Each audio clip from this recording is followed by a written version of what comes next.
நண்பர்களே, இந்தியாவில் 2031ல் 40% மக்கள் தொகை மிடில் கிளாஸாக தான் இருப்பாங்க. ஏறக்குறைய பாதி இந்தியா மிடில் கிளாஸ் ஃபேமிலியாக தான் இருக்கும். ஒருவன் மிடில் கிளாஸில் பிறந்து அவன் இறக்கும் போதும் மிடில் கிளாஸாகவே இருப்பான்.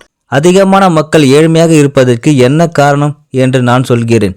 இந்த வீடியோ முழுமையாக பாருங்க, அப்போதான் மிடில் கிளாஸில் இருந்து வெளியே வர முடியும். மிடில் கிளாஸ் நபர் பணம் சம்பாதிக்கவில்லை, கடினமாக உழைக்கவில்லை என்று நான் சொல்லவில்லை. பணம் சம்பாதிக்க கடுமையாக உழைக்கிறார்கள், ஆனால் அந்த பணத்தை எப்படி பயன்படுத்த வேண்டும் என்று தெரியவில்லை. பணத்தை எவ்வாறு செலவிடுவது என்பது கூட சிலருக்கு தெரியாது. ஏனென்றால் அதை பற்றி யாரும் அவர்களுக்கு கற்பிக்கவில்லை. ஆசிரியர், பெற்றோர், நண்பர்கள் யாரும் சொல்லிக் கொடுத்திருக்க மாட்டார்கள். அதனால்தான் அவர்களுக்கு பணம் எப்படி கிடைக்கும், கையாள வேண்டும் என்று தெரியவில்லை. கோட்டீஸ்வரர்கள் மட்டும் எப்படி பணம் சம்பாதிக்கிறாங்க? நம்ம மட்டும் ஏன் கோட்டீஸ்வரனா மாற முடியல? நமக்குள்ள பல சிந்தனைகள் ஓடிக்கொண்டே இருக்கும். இதற்கான திட்டமிடல் பற்றி தான் இப்போ நம்ம பார்க்க போகிறோம். ஒரு பக்கம் எவ்வளவு கஷ்டப்பட்டு படித்தாலும் 90% மார்க் எடுத்தாலும் மாதத்திற்கு 40,000 சம்பாதிப்பதற்கு ரொம்ப கஷ்டப்படுறாங்க. ஒரு பக்கம் சிலர் படிக்கவே மாட்டாங்க, அவங்களுக்கும் மார்க்குக்கும் சம்பந்தமே இல்லாமல் இருக்கும். ஆனால் அவங்க லட்சாதிபதியோ இல்லைனா கோட்டீஸ்வரனோ இருப்பாங்க. அது எப்படி சாத்தியமாகும்? உதாரணமா, ஒருவர் டீ விற்கிறாரு. அந்த டீ உடைய ரேட்டு 5 ரூபாய், ஆனால் அவர் 12 ரூபாய்க்கு விற்கிறாரு. அப்போ ஒரு டீயில் அவருக்கு 7 ரூபாய் லாபம் வருது. ஒரு நாளைக்கு 300 டீ சேல்ஸ் ஆகும்போது 2100 ரூபாய் லாபம் வரும். அவர் மாதத்திற்கு 63,000 ரூபாய் லாபம் வரும். ஒரு டீ விற்கக்கூடிய நபர் இவ்வளவு சம்பாதிக்கும் போது படித்தவங்க 40,000 ரூபாய் சம்பாதிப்பதற்கு ரொம்ப கஷ்டப்படுகிறோம். அவங்களுடைய ட்ரீம் மட்டும் ரொம்ப பெருசாக இருக்கும். ஒருவர் வேலைக்கு போகக்கூடிய நபராக இருந்தாலும் சரி, பிஸ்னஸ் பண்ணக்கூடிய நபராக இருந்தாலும் சரி, இந்த 3 விஷயங்கள் இருந்தால் நீங்களும் கோட்டீஸ்வரராக மாறுவீர்கள். ஒன்று காமன் சென்ஸ், இரண்டாவது டிசிப்ளின், மூன்றாவது பேஷன்ஸ். இந்த மூணும் நம்ம காசு கொடுத்து வாங்க போதில்லை, நமக்கு பணம் சம்பாதிக்க கற்றுத்தரும். இந்த 3 குவாலிட்டி உள்ள நபர்கள் கோட்டீஸ்வரனாக மாறுவார்கள். பணம் இருந்தால் மட்டும் போதாது, இந்த 3 குவாலிட்டியும் நமக்கு இருக்கணும். நம்ம இந்தியாவில் 7 லட்சம் மக்கள் கோட்டீஸ்வரனாக இருக்காங்க. உலகத்தில் 6 கோடி மக்கள் கோட்டீஸ்வரனாக இருக்காங்க. இவங்களால மட்டும் எப்படி சாத்தியம்? இதுக்கு காரணம் இன்வெஸ்ட்மெண்ட். நம்ம வாழ்க்கை முழுவதும் வேலை செய்ய போதில்லை, இருந்தாலும் இன்வெஸ்ட்மெண்ட் என்பது நம்ம வாழ்க்கைக்கு முக்கியம். இன்வெஸ்ட்மெண்ட் இருக்கணும்னா நம்ம கிட்ட சேவிங் இருக்கணும்.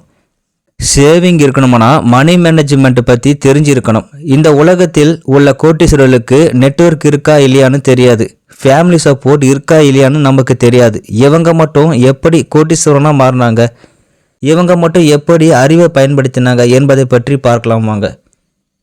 ஸ்கில் நம்பர் 1, எல்லார்கிட்டையும் நல்லா பேசுங்க.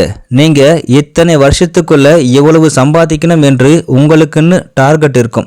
இருந்தாலும் உங்களை நிறைய பேர் டிஸ்டர்ப் பண்ணிக்கிட்டே இருப்பாங்க. நீங்கள் ஓப்பனாக சொல்லிடுங்க, எனக்குன்னு ஒரு லட்சியம் இருக்குது, முடிஞ்சால் எனக்கு நீங்கள் ஹெல்ப் பண்ணுங்க, இல்லைனா என்னை டிஸ்டர்ப் பண்ணாதீங்க, எனக்கு நிறைய வேலை இருக்குன்னு சொல்லிடுங்க. மறுபடியும் உங்களை டிஸ்டர்ப் பண்ணிக்கிட்டு இருந்தாங்கன்னா அவங்க காலை ஓல்டில் வைங்க. நீங்கள் செய்யக்கூடிய வேலையை பெருமைக்கு என்று செய்யாமல் லட்சியத்துக்காக செய்யுங்க. ஸ்கில் நம்பர் 2, இலக்குகள் நிர்ணயித்தால் மட்டும் போதாது, அதற்கான நேரத்தை ஒதுக்க வேண்டும். உங்களிடம் நிறைய பேர் பேசுவாங்க, யாருக்கு டைம் ஒதுக்கணும் என்று உங்களுக்கு புரிதல் இருக்க வேண்டும். பணக்காரர்கள் எப்பொழுதும் தங்கள் இலக்குகளில் கவனம் செலுத்துகிறார்கள். அவர்கள் இலக்கை மட்டும் நிர்ணயம் செய்யாமல் அதை எழுதவும் அதை அடைய முயற்சி செய்கிறார்கள். உங்கள் இலக்குகள் புத்திசாலித்தனமானவை என்பதை உறுதிப்படுத்திக் கொள்ளுங்கள். வெற்றி என்பது மற்றவர் கைவிட்ட பிறகும் அயராமல் உழைப்பதுதான். விடாமுயற்சியுடன் முயற்சி செய்ய வேண்டும். இலக்கு அடைய நிறைய நேரமாகலாம், ஆனால் ஒருபோதும் இலக்கை கைவிடக்கூடாது. ஸ்கில் நம்பர் 3, நேர்மையான நபர்களை தங்களை சுற்றி வைத்துக் கொள்ளுங்கள். நீங்கள் ஒரு குழப்பத்தில் இருக்கும்போது நேர்மையான நபர்கள் உங்களை வழிநடத்துவார்கள். உங்கள் இலக்குகள் அடைய இது உதவுகிறது. புத்திசாலித்தனமான முடிவுகளை எடுப்பதில் உங்களுக்கு உதவுவார்கள். நேர்மையான மக்கள் எப்பொழுதும் எதிர்காலத்தை எதிர்நோக்குகிறார்கள். இது போன்ற நபர்களுடன் உங்களை சூழ்ந்தால் உங்கள் கனவுகள் தொடரவும் உங்கள் இலக்குகளை நோக்கி செல்லவும் நீங்கள் ஊக்குவிக்கப்படுவீர்கள். இதனால்தான் பணக்காரர்கள் தங்களை சுற்றி நேர்மையான நபர்களை வைத்திருப்பார்கள். ஸ்கில் நம்பர் 4, நமக்கு சில விஷயங்கள் தெரியல அப்படின்னா மற்றவங்க கிட்ட கேட்டு தெரிஞ்சுக்கலாம், தப்பில்லை. சிலர் தெரியாத விஷயத்தை கேட்கறதுக்கு கூச்சப்படுவாங்க. கூச்சப்படுவதற்கு எதுவும் இல்லை. நம்ம குழந்தையா இருக்கும்போது அப்பா அம்மா கிட்ட கேட்டு தெரிஞ்சுக்கிறோம். பள்ளிக்கூடம் போகும்போது டீச்சர் கிட்ட கேட்டு தெரிஞ்சுக்கிறோம். தெரியாத விஷயங்கள் கூட நண்பர்களிடம் கேட்டு தெரிந்து கொள்கிறோம். எதனா சாதிக்கணும் நினைக்கும் போது கண்டிப்பா பக்கத்தில் இருக்கிறவங்க கிட்ட கேட்டு தெரிஞ்சுக்கலாம், தப்பு இல்லை. உண்மையிலேயே சாதிக்கக்கூடிய மக்களுக்கு பொறாமை இருக்கக்கூடாது. தெரியாத விஷயத்த கேட்டு தெரிஞ்சுக்க கூச்சப்படக்கூடாது. Skill number 5. ஒரு மனிதனுக்கு சாதாரணமாக வரக்கூடிய பிரச்சனைகள் கூட பெருசாக திங்க் பண்ணிக்கிட்டே இருப்பாங்க. நாம் என்ன பண்ண போகிறோம்னு தெரியாமலே முழிப்பாங்க. ஆனால் லட்சியத்தோடு இருக்கக்கூடிய நபர்கள் தனக்கு என்ன தேவையோ அதை மட்டும் எடுத்துக்கொண்டு அவர்களுக்கு தேவையில்லாத விஷயத்தில் நேரம் ஒதுக்க மாட்டாங்க. எந்த விஷயங்கள் நமக்கு தேவை, எந்த விஷயங்கள் நமக்கு தேவையில்லை என்பது அவர்களுக்கு தெளிவாக புரியும். Skill number 6. நமக்கு எதனா ஒரு ப்ராப்ளம் வரும்போது அதற்கான தீர்வு கிடைக்காத போது நாம் பயப்படக்கூடாது. அந்த நேரத்தில் சிறிது நேரம் மௌனமாக இருந்து அந்த பிரச்சனையிலிருந்து எப்படி வெளியே வர வேண்டும் என்று ஆலோசனை செய்யுங்கள். கண்டிப்பாக அதற்கான தீர்வு கிடைக்கும். நம்ம எல்லோருக்கும் பிடிச்ச ஃபைண்டிங் நீமோ கார்ட்டூன் படத்தில் கிளைமேக்ஸ் பாருங்க, உங்களுக்கு ஒரு கிளாரிட்டி வரும். Skill number 7.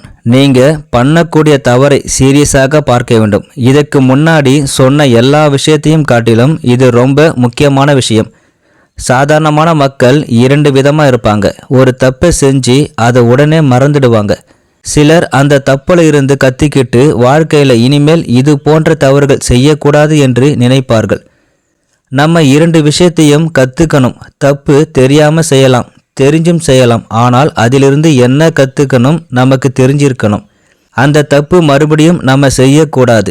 எவ்வளவு சீக்கிரம் நல்ல பழக்கங்களை ஏற்படுத்தி கொள்கிறோமோ அவ்வளவுக்கு சிறப்பாக வாழ்க்கை அடைய முடியும். Skill number 8. பணக்காரனாக மாறுவது உங்கள் மனதில் தொடங்குகிறது, உங்கள் பணப்பையில் அல்ல. அதை எப்பொழுதும் நினைவில் வையுங்கள். தைரியம் கொண்டவருக்கு அதிர்ஷ்டம் துணை நிற்கிறது.